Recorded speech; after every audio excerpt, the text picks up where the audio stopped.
Times of Swaraj में आप सबों का स्वागत है और मैं हूं संतोष सिंह।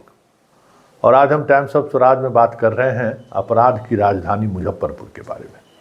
जी हां, अपराध की राजधानी मुजफ्फरपुर पर जिस तरीके से भट्टी का सर्जिकल स्ट्राइक चला है, उसका क्या असर होगा वो तो आने वाला वक्त बताएगा। लेकिन जिस तरीके से कार्रवाई हुई है, 17 पुलिसकर्मी, इंस्पेक्टर और सब इंस्पेक्टर मुजफ्फरपुर जिला से हटाए गए, बिहार के अन्य जिलों में उनको भेजा गया। दोनों डीएसपी भी हट गए। अब एसपी साहब हैं, आईजी साहब हैं, सिटी एसपी है। अब देखिए कितने दिनों तक खिंचाते हैं ये लोग। वैसे जो सबसे महत्वपूर्ण बात है कि जिस घटना की वजह से इन लोगों का ट्रांसफ़र हुआ है, वो घटना है शाही की हत्या। शाही की हत्या की जांच सीआईडी कर रही है। मुजफ्फरपुर पुलिस से उस मामले की जांच सीआईडी अपने हाथ में ले लिया है, मतलब सीआईडी कंट्रोल हो गया है।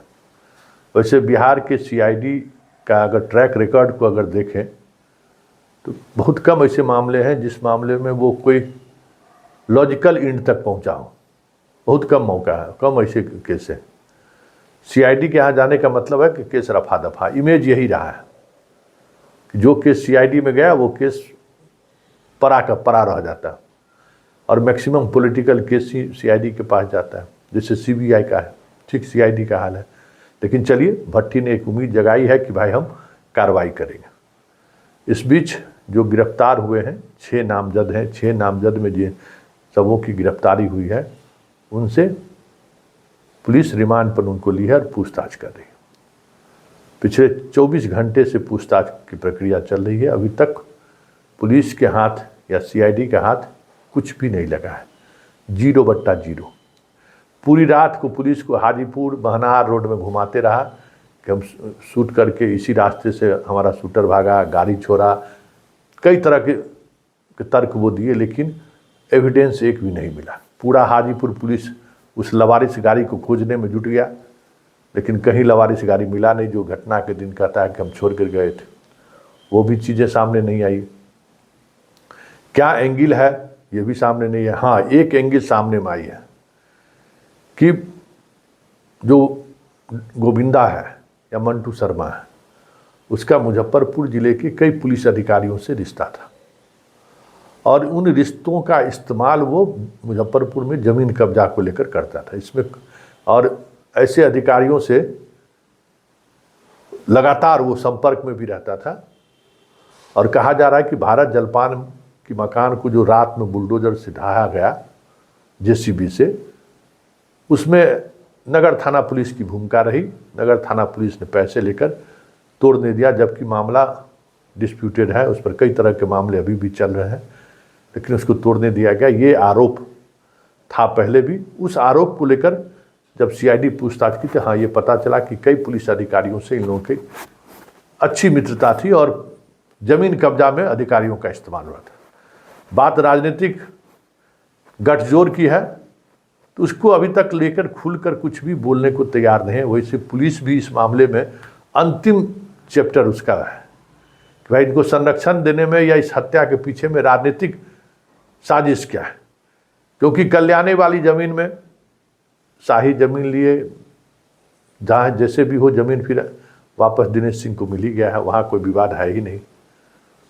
भारत जलपान वाले मामले में पैसा जिसका भी लगा हो, लेकिन पैसा लगा है, उसमें रजिस्ट्री हुई है, यह भी बात है। शाही की हत्या क्यों हुई, ये अभी भी सीआईडी के लिए एक रहस्य बना हुआ है। कहा यह जा रहा है कि जो फ़ोन कॉल करके जो धमकी दिया था, उस मामले में मंटू शर्मा की गिरफ्तारी भी हुई थी। एक वजह वो भी रहा। फिर गोविंदा शराब का कारोबारी है, वहाँ करोड़ों का शराब का ठेका वो लिए हुए हैं। उस मामले में भी कह रहा है कि शाही उसके गाड़ी को पकड़वा दिया था पुलिस से मिलकर। तो ये सब चीज़ें कहीं न कहीं विवाद की वजह रहा। लेकिन जो विवाद का मुख्य वजह, जो जिस वजह को लेकर हत्या हुई है, वो वजह अभी भी पुलिस तलाश रही है। और कहा यह जा रहा है कि पूरे मुजफ्फरपुर का जो ज़मीन का जो सिंडिकेट था, वो पहले मेयर और दिनेश सिंह के माध्यम से चीज़ें चलती थी।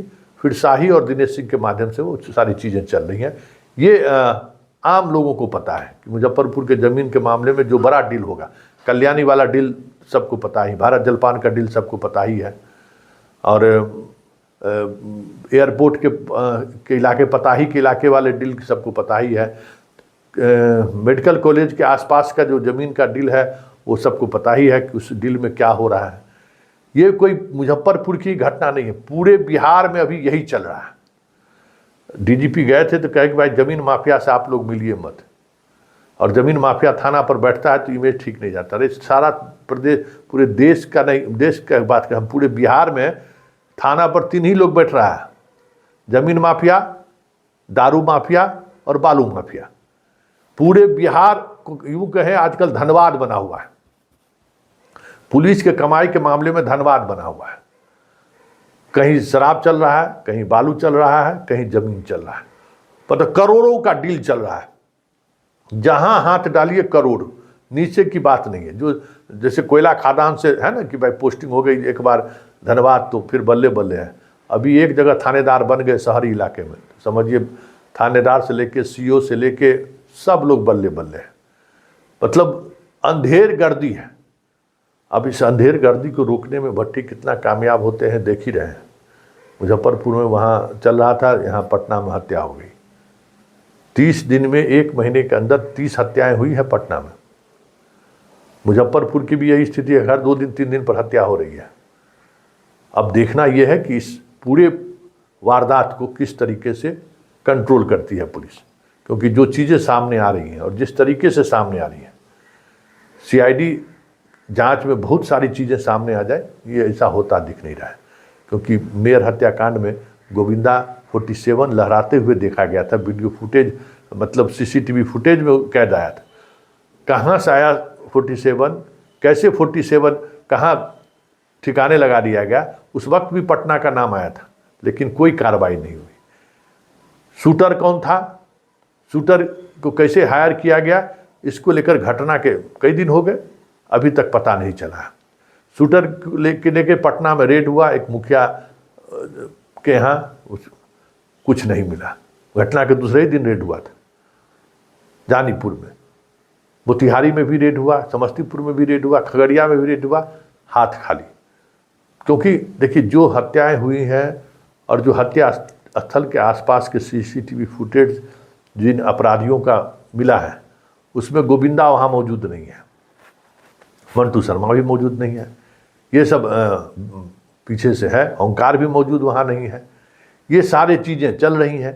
कुछ न कुछ ऐसी बात जरूर है जिसको लेकर ये कवायद बहुत तेज हो गई है, लेकिन एविडेंस के तौर पे पुलिस को अभी तक कुछ भी हाथ नहीं लगा। और जब तक शूटर की गिरफ्तारी नहीं होती है और आर्म्स की बरामदगी नहीं होती है, तब तक सारे तरह के अनुसंधान का आप जितना डायरी का पेज आप भर लीजिए, उस अनुसंधान का कोई मतलब नहीं है। क्योंकि जब तक फायर आर्म्स अगर नहीं मिला तो फिर आप किसी भी तरीके से आप घटना में प्रूफ आप कर ही नहीं सकते हैं कि हत्या कैसे हुई, कौन हत्या किया। गवाह के आधार पर भी चीज़ें इस तरीके से नहीं होगी। चलिए आगे आगे होता है क्या जरा देखिए। लेकिन अपराध की राजधानी मुजफ्फरपुर को लेकर भट्टी जिस तरीके की दिलचस्पी दिखा रहे हैं, क्या वाकई में उससे कुछ रिजल्ट निकलने वाला है क्या ना, ये एक बड़ा सवाल है।